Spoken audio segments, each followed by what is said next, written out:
prototype videos on showing all the different types of tire gauges. I got a bunch of them. I got the pencil types. I've got this kind with the long hose. The problem with having one with a long hose on it, every time you take a reading, you're letting the volume of this hose of air out of your tire. Alright, that may not be a lot with a tire, but that is sure a lot when it comes to your forks.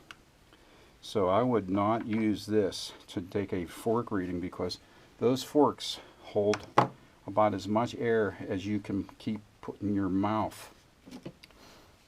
I would do it. I would check my fork pressure, which the maximum is 7 pounds, and that's what I run in my forks. Here is a digital tire pressure gauge,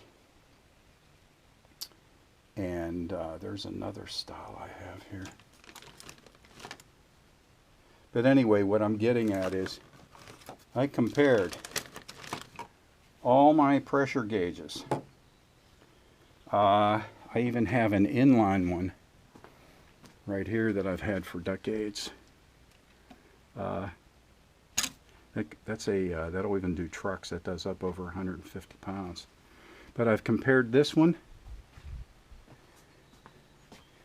with this one, and another dial in analog gauge that I have here somewhere. My toolbox looks like there was an earthquake, I know. But anyway, and what I found is they're all the same. Whether you spend $1 on a gauge or $50 on a gauge or $40 on a digital gauge, they all read the same. So you don't have to go and take out a mortgage to buy an expensive tire gauge, because for some reason they're all in the same ballpark, within a pound. Okay, what else?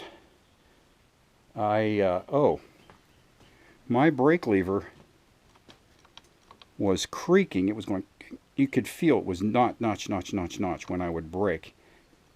And that can only be because the pivot, the chromed special axle that goes down through there, that this rotates on, it has to be dry, or all the grease got squeezed out of the way.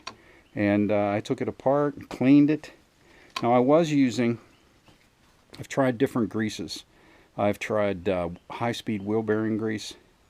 I've tried white lithium grease mixed with copper anti-seize, and I've tried it with aluminum anti-seize.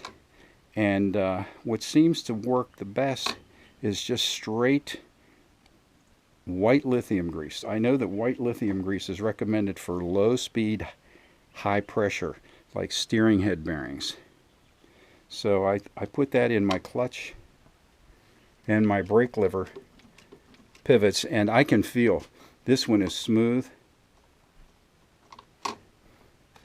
and this one is easier. Because you figure, last time I did them was in probably September of 2021 when I bought the machine, which was only about 4,000 miles ago.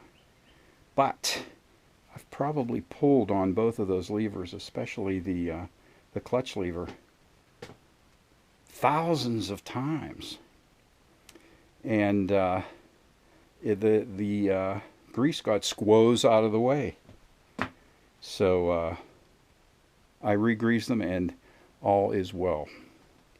And I don't wash my bikes with water. I think I mentioned that in one of my other videos, because you have so many things that you have to grease, like the brake pivot, your foot peg and floorboard pivots, your levers, your throttle tube.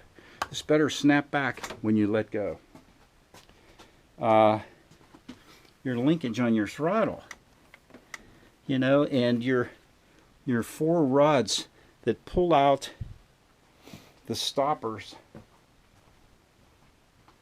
when you pull on your it's called a choke lever, but it's not a choke lever, it is an enriching circuit. All of those moving parts, you can see white lithium grease on mine right there. They have to have white lithium grease.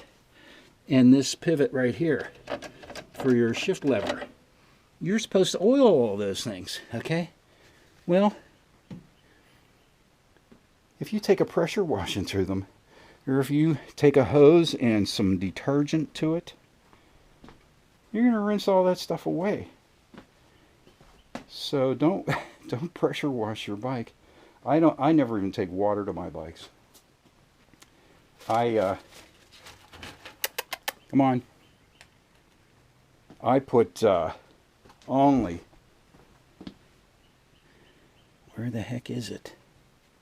This Honda spray detailer that it says right on it, it'll clean grime, grease, and bugs without water right there. And that's all I have used for 25 or 30 years.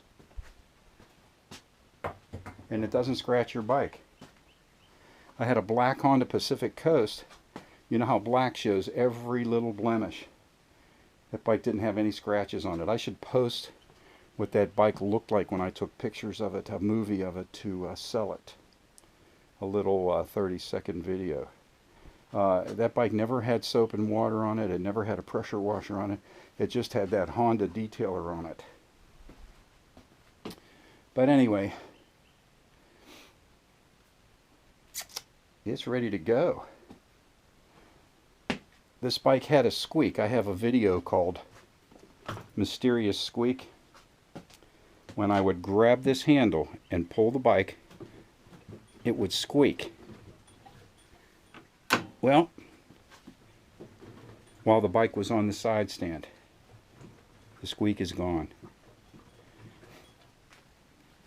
I pulled the shock out, changed the oil in the shock again.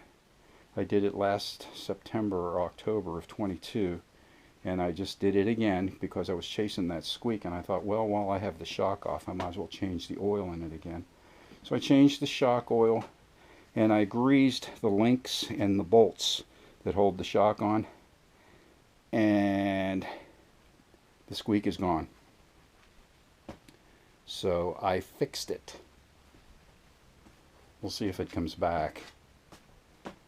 But anyway, that's just a progress report. That's where I'm at here on April 8th. Come here, buddy. Come on. There you go. April 8th, 2023. I'll see you there.